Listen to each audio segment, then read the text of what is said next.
Et le fait média du jour, c'est ce reportage de Zone Interdite diffusé hier soir sur M6 qui provoque la colère depuis hier soir sur les réseaux sociaux. Plusieurs milliers, voire plusieurs dizaines de milliers de tweets ont été envoyés depuis hier. Le magazine de Wendy Bouchard s'intéressait aux quartiers sensibles. Jérôme Ivanichenko, bonjour. Bonjour Jean-Marc. Vous êtes notre expert média depuis hier soir. En effet, de nombreux internautes sont vent debout contre ce reportage. Oui, un véritable feu roulant, des critiques très violentes contre cette enquête de Zone Interdite. L'émission diffusée hier soir était intitulée Quartier sensible, le vrai visage des nouveaux ghettos. Alors le point de départ de cette émission, c'était les déclarations de Manuel Valls au mois de janvier dernier. Le Premier ministre avait parlé d'un apartheid territorial, social et ethnique en France.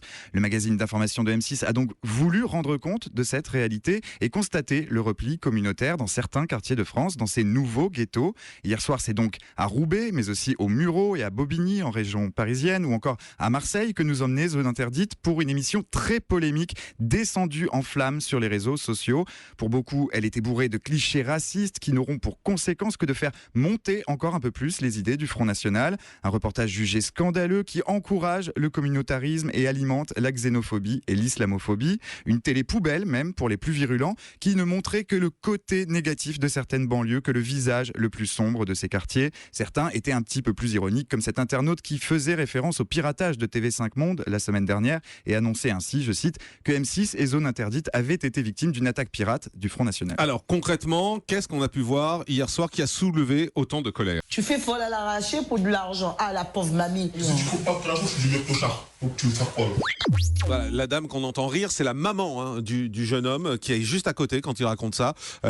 Et quand il raconte donc qu'il attaque des vieilles dames pour de l'argent. Et on entend assez mal parce que la voix a été trafiquée. Mais à la fin, il dit, mais de toute façon, si je fais pas ça, je deviens clochard. Un témoignage édifiant qui a suscité évidemment beaucoup de réactions. Là aussi, dans la nuit, les jeunes communistes de Bobigny, Drancy ont publié un communiqué où ils annoncent qu'ils portent plainte contre M6. Ils dénoncent, je cite, une propagande racoleuse, mensongère et réactionnaire, orchestrée par des journalistes qui, selon eux, ne passent jamais le périphérique. Un seul et unique but, stigmatiser les jeunes et diviser la population.